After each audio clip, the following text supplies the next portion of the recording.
Choice, your creative superpower.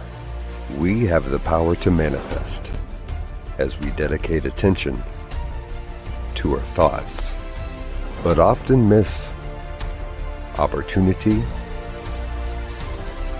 to achieve the greatest good. Your superpower is waiting to be unleashed to unlock a fuller, more rewarding world for all. Join us every Thursday at noon Mountain Time for Choice, your creative superpower with Zoe Muro.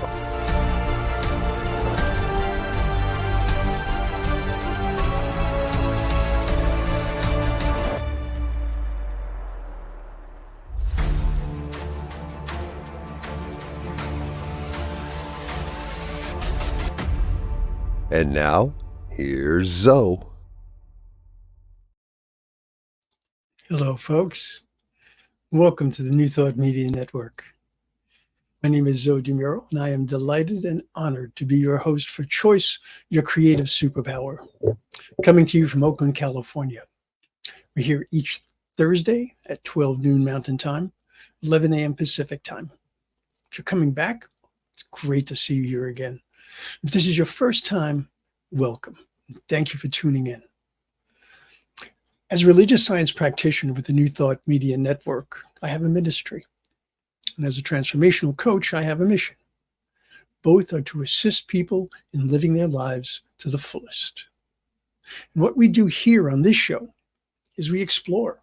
We explore how wielding your superpower for the greatest good can co-create a most fulfilling life experience for you and the world. Today, episode 76, we'll be exploring the relationship between choice and being. Hey, Shay, good to see you. Thank you for being here. All right, so choice and being. Now, I want to make sure that we're on the same page when I use the term being, okay? So a dictionary definition for being might look something like this. A being is a living thing. Being is the state of existence. And the third one, the most important or basic part of a person's mind or self. That's the one that I really want to focus on. Because if we tie into that one, we can look at it as being sort of a way of being, which would be defined in this way.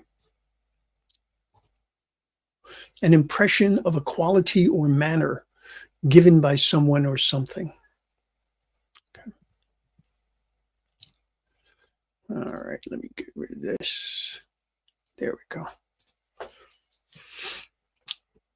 One of the founding voices of New Thought, Harriet Emily Cady, speaks about being in this way.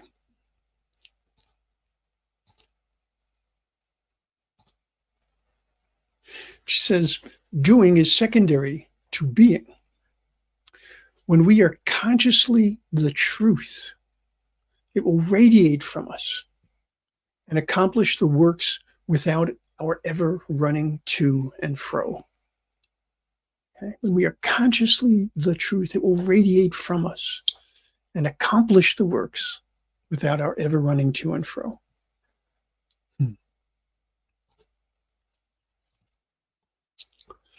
Succinct and to the point.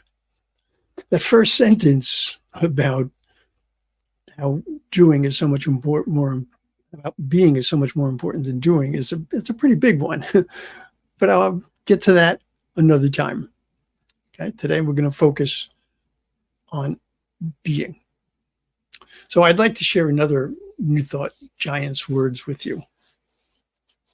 Okay, now. This is from Thomas Troward, a truly brilliant mind. And he is a bit wordy, shall we say. But what he presents is always rich and informative. So I'll beg your indulgence because I'm going to bring up a very large, long quote. I'm going to actually break it into two parts. But it's really important. Okay, so he says, life is being. It is the experience of states of consciousness, and there is an unfailing correspondence between these inner states and our outward conditions. Okay, so what's going on within is going to influence what's going outside, what's going on outside. Now, we know not every single thing that's going on outside has a corresponding cause within. But we do know that many things that we have within bring about what is outside of us. Okay, so he says, now we see from the original creation that the state of consciousness must be the cause and the corresponding conditions the effect. Okay, because at the starting of the creation, no conditions existed, and the working of the creative mind upon itself can only have been a state of consciousness. This then is clearly the creative order, from states to conditions, right? We might say from thoughts to manifestation.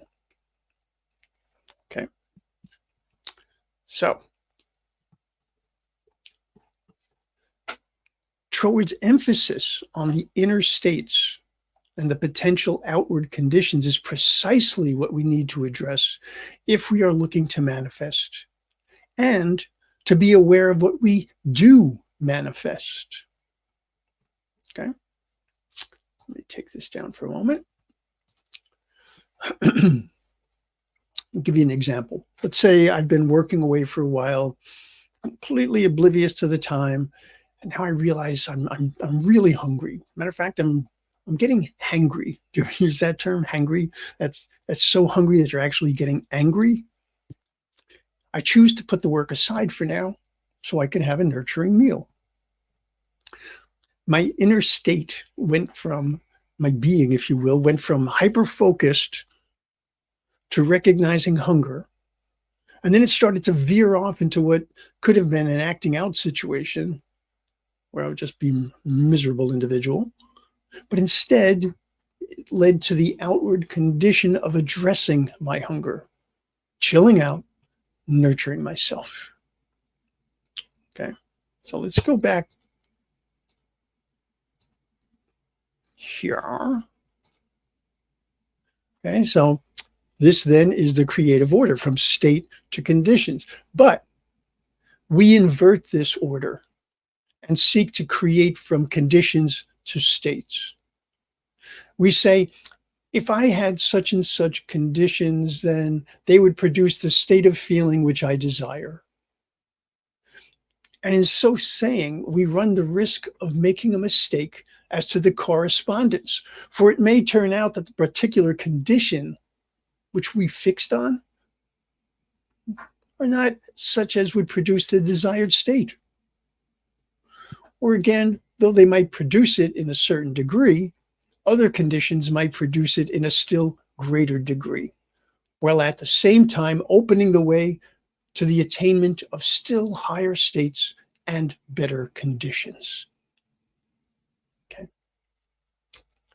Very important that we always understand the relationship between what's within and what's without. All right. How often do we allow our conditions or circumstances to dictate how we feel, how we view something, how we interpret it, how we judge it? Okay.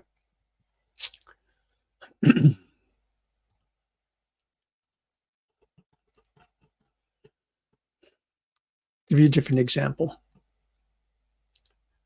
Let's say I'm feeling really lonely.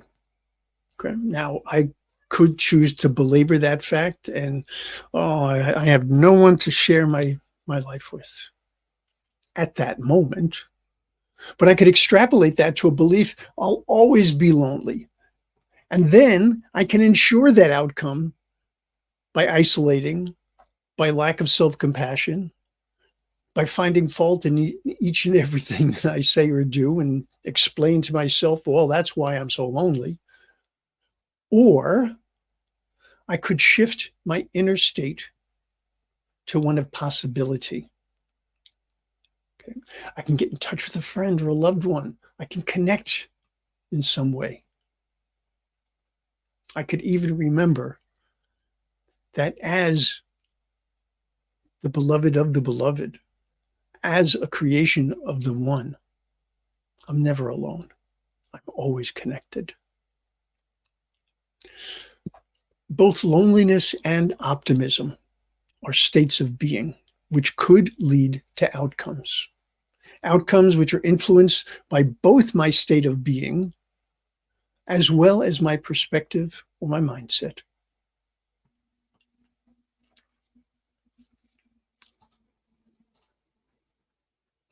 Yes. HALT. For those of you who are not familiar with that as an acronym, hungry, angry, lonely, tired. Always important to ask yourself when you're really out of sorts, am I hungry? Am I angry, lonely, or tired? If so, let me deal with those. Okay. Thank you for that.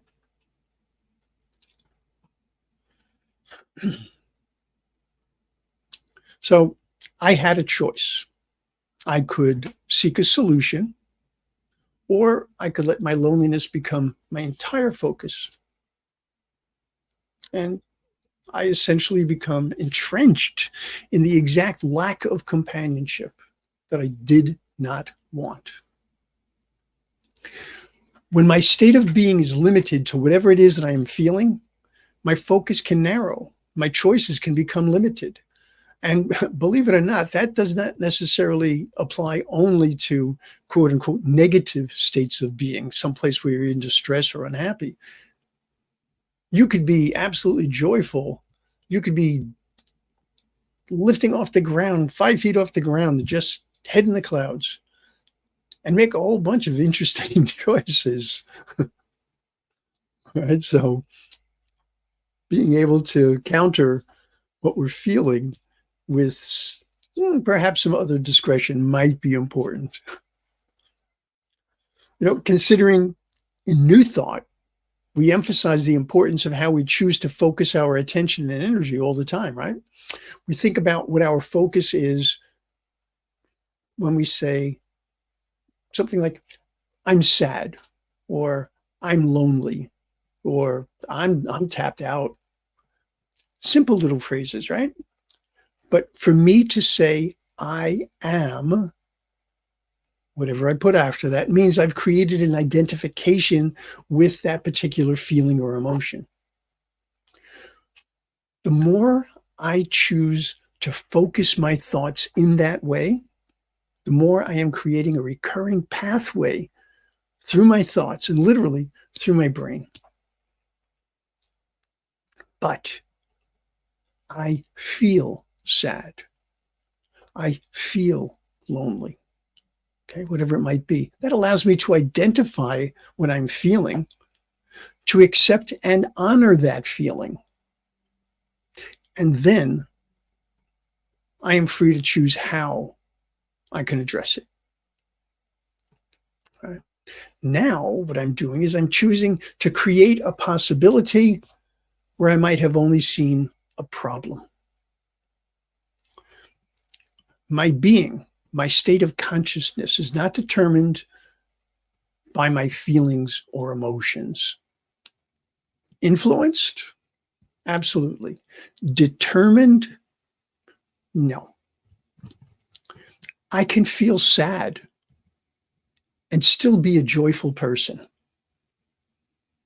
Okay. I can feel a sense of loss when a loved one transitions and still be blessed by having known them and hold that love in my heart, hold my memories of them in my heart. I can even know that my finances are not what I need them to be and still see myself as being abundant. Okay. I can count the many blessings I have in my life, ways in which I am indeed blessed and privileged, because that sets up an energetic that focuses on abundance rather than focusing on lack. Each of those is a choice.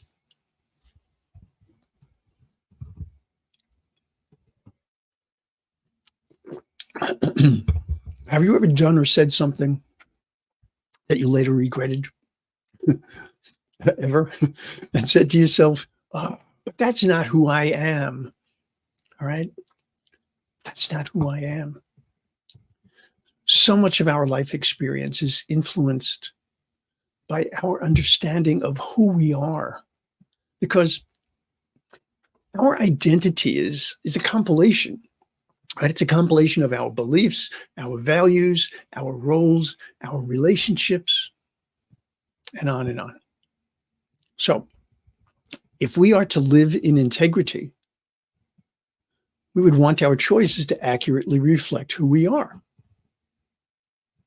And given that each of us has been created by the One, by loving Spirit, our choices can reflect not only who we are, but also whose we are. Yes, we are human beings. We are also divine beings. What we choose to explore can have a tremendous influence on our being. Each exploration that we undertake presents the possibility of developing a greater understanding of ourselves, a greater understanding of others, of the world itself. We can enhance our knowledge.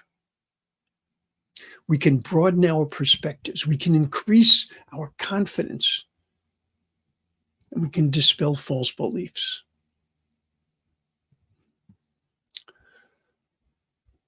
The answer to the core question of being, who am I, is found in what we hold to be our highest truth. If we believe that we are blessed, guided, and supported by our unity in God, loving Spirit, the universe, whatever term resonates with you, then our life choices are informed and molded by that belief.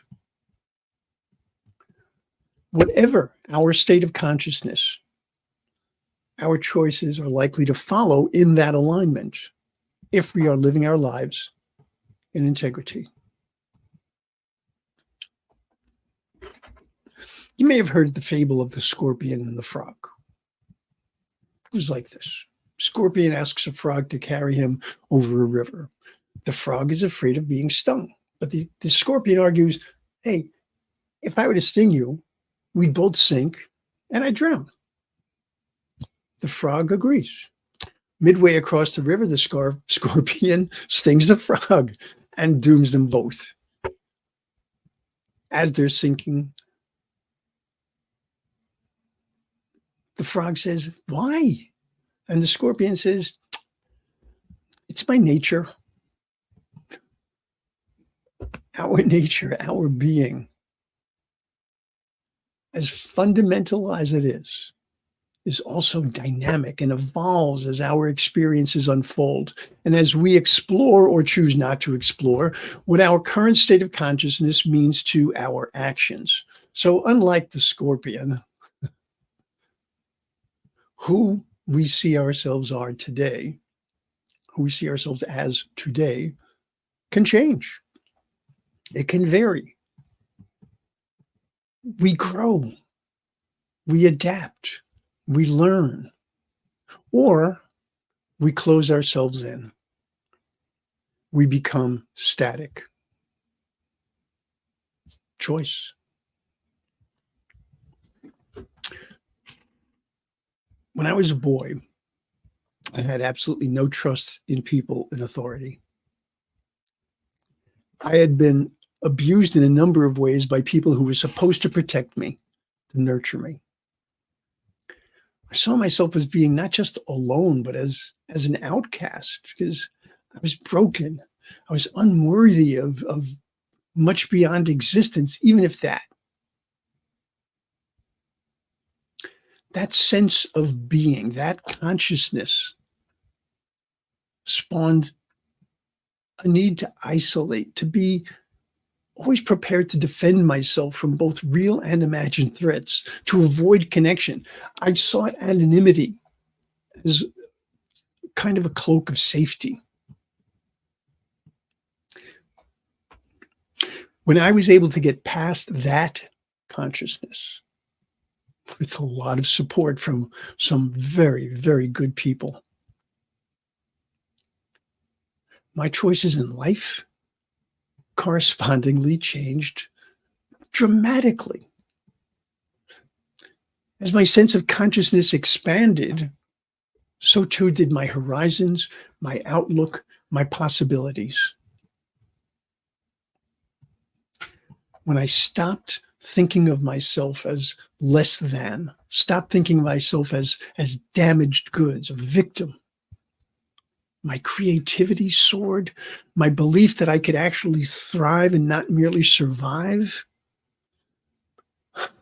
My belief that I could love and I could be loved. My belief that life was truly worth living and living well. My choices reflected that newfound confidence and newfound self-acceptance. As I accepted the truth of my being, I was able to look at the world from a place of belonging, worthiness. And my world opened up before me.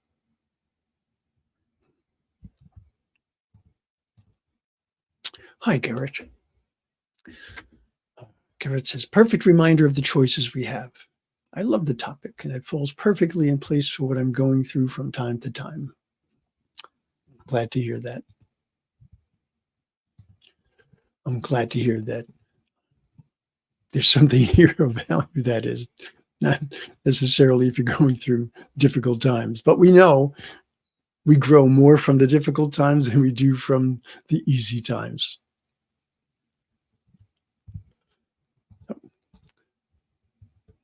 Gary went on to say, when I feel lonely, I try to snap out of the feeling as soon as possible. My creator is with me and everyone else 24/7. No one is ever alone. Agreed.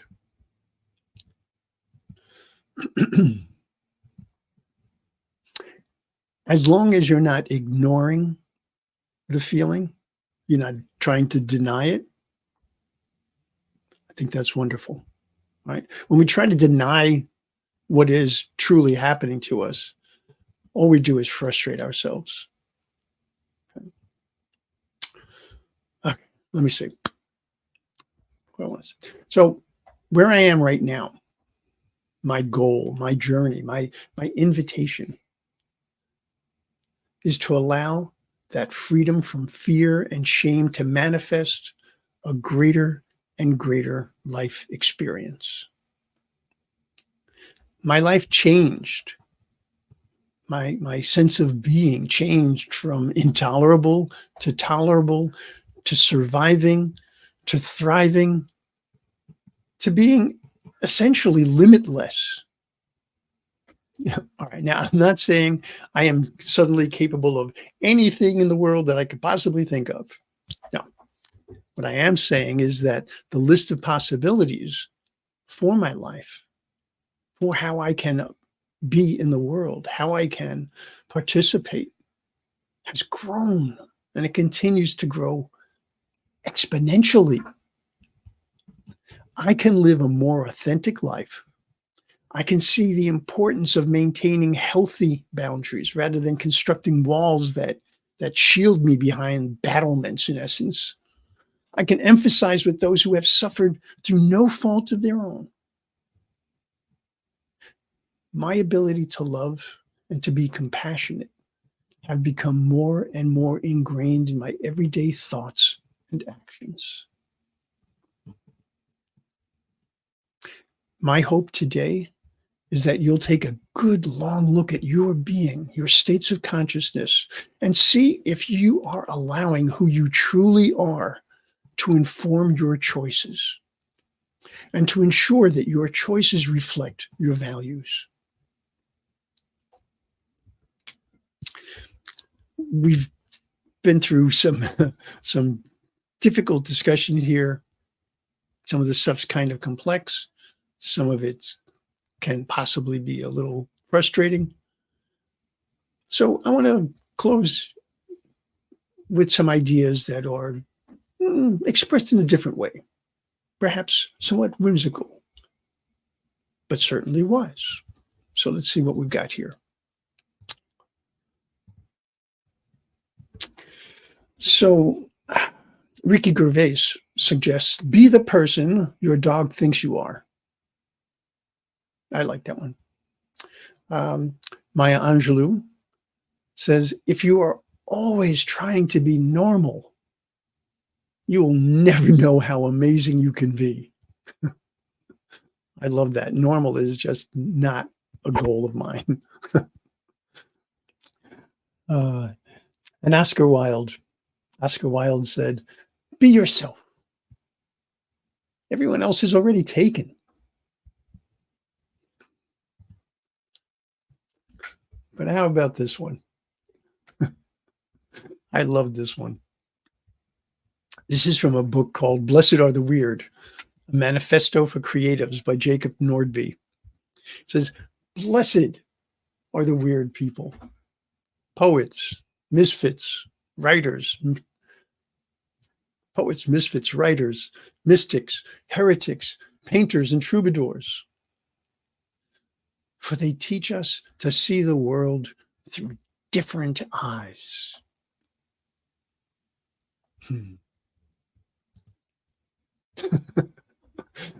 Shay says, thank you, Zoe. I am being myself these days, and I'm grateful.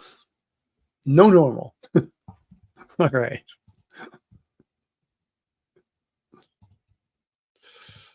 Well, that's going to do it for this week, folks. But I want you to be prepared for next week's episode, because next week we're going to be talking about choice and doing.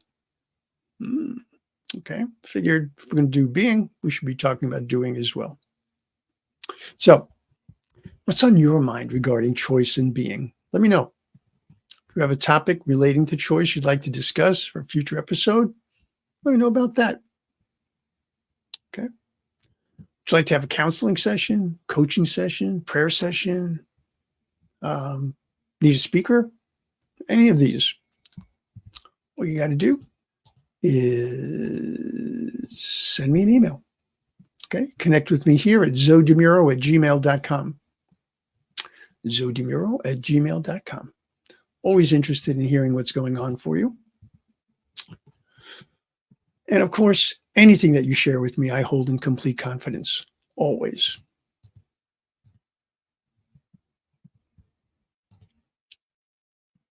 You're very welcome, Garrett. Oh, no. Really? You're going to try to be normal? Let me know how that goes for you. Folks, thank you so much for spending this time with me. I'll invite you to give yourself a gift, the gift of exploration. All right? Take a look at ntmedia.org. There's so much that we have to offer. I'll give you an idea of what's a typical Thursday would look like here. 1 p.m. Mountain Time, the absolutely delightful Reverend Gina Cavario-Krupka presents for the joy in the journey. 2 p.m. Mountain Time, Practitioner Ken Ludwig presents the Vibrant Living Hour. 4 p.m. Mountain Time, Reverend Brock Ford presents the Spiritual Toolkit. Okay. So much goodness, so much goodness. If you can help us with the donation, either an ongoing donation or just a one-time donation, that would be wonderful, because it takes a lot to be able to do what we do here on the New Thought Media Network and to bring the joy of New Thought out into the world. We want to make this a world that works for everyone. So if you can go to ntmedia.org/donate, ntmedia.org/donate. greatly appreciate it. Well, I look forward to seeing you again next week.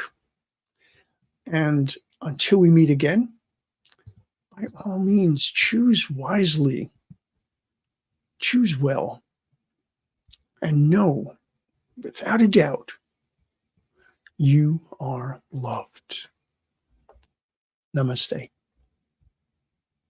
Choice, your creative superpower.